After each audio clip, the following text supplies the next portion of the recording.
Kitas žingsnis. Užeiname ant meniu ir renkamės kalbą. Spaudžiame ant langutės. Matome, kad pas mus kalba yra anglų. Norime pridėti kitą lietuvių.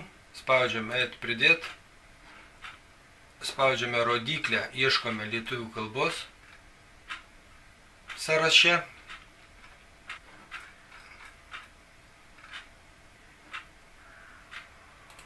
Pasirenkame lietuvių kalbą. Taip pat galime pridėti lenkų, rusų, vokiečių.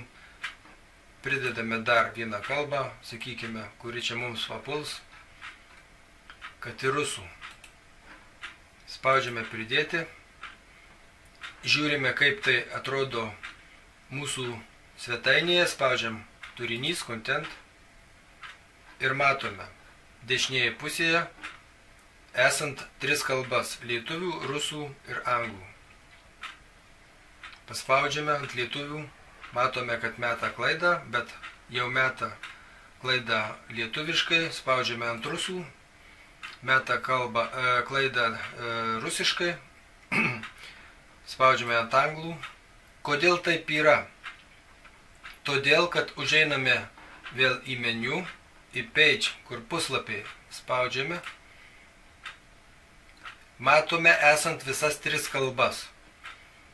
Kur yra anglų kalba, matome užpildytą turinį, meniu ir puslapiai. Spaudžiame ant lietuvių. Matome, kad viso to nėra. Spaudžiame ant rusų. Taipogi viso to nėra. Pildome. Spaudžiame lietuvių kalbą. Spaudžiame pridėti. Rašom meniu. 1. Spaudžiame pridėti.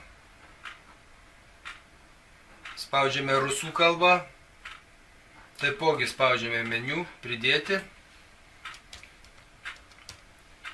1. Spaudžiam pridėti. Meniu vien neužtenka. Sugrįžtam į lietuvių kalbą. Spaudžiame pridėti puslapį, kurį pavadinsiu kaip pagrindinis puslapis. Titulinis, pagrindinis, rašau pagrindinis. Pagrindinis. Spaudžiam žalią pridėti. Matome puslapį pagrindinį. Spaudžiame dar vieną pridėti. Rašome apie mus. Jūs bet kada tai galėsite redaguoti. Spaudžiame pridėti. Užvedus ant puslapio, pelę užėjus, spaudžiam dar kartą ir matote, kad informaciją galite redaguoti, keisti, išsaugojant save. Šiuo atveju kol kas mes nieko nedarom. Vėl spaudžiame pridėti. Na ir kontaktai. Spaudžiame pridėti. Taip, kur mūsų kontaktai dingo? Aš buvau pažymėjęs puslapį, jie pasislėpė, atsirado rodiklį. Mūsų kontaktai atsirado po apie mus puslapį. Mums to nereikia dabar.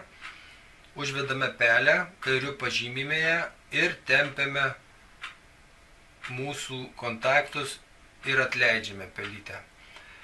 Štai, 3 puslapiai. Pažiūrime, kaip tai atrodo mūsų sistemoje. Užeiname ant meniu, spaudžiam turinys, content.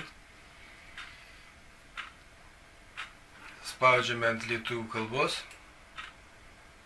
Matome atsiradus 3 puslapius. Tai yra pagrindinis. Jame informacijos jokios nėra. Čia galėsime ją talpinti. Spaudžiame apie mus.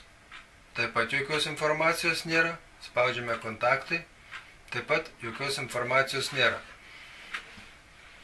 Dar kartą grįžtame prie puslapių, užėję į meniu page, spaudžiame, einame į lietuvių kalbą, rašome, pridedame antrą meniu, spaudžiam add, meniu 2, spaudžiam, pridėti, užeiname ant antro meniu ir pridedame puslapius, pridedam puslapis 1,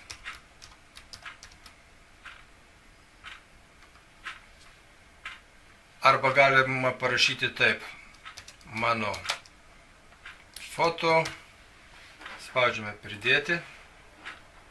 Dar vieną pridedame. Mano darbai. Spaudžiame pridėti. Galim dar pridėti vieną puslapį. Mano video. O, teisingai. Spaudžiame pridėti. Sugrįžtame į naršyklę. Turinys, content, spaudžiame. Lietuvių kalba išlikus ir kur atsirado mūsų puslapiai. Štai jie mūsų puslapiai. Mano foto, mano darbai, mano video. Einame į page puslapius, lietuvių kalbą, pridedame dar vieną meniu, rašom meniu 3, spaudžiame pridėti, 3 meniu mums pilnai pakanka, spaudžiame pridėti puslapį, rašau puslapis 1, spaudžiu pridėti, dar vieną puslapį pridedu, rašau puslapis 2. Nepamirškite, kad informaciją galėsite redaguoti bet kada. Spaudžiame pridėti. Todėl, kad tai yra turinio valdymo sistema. Užeiname į meniu, į turinį, content. Viskas.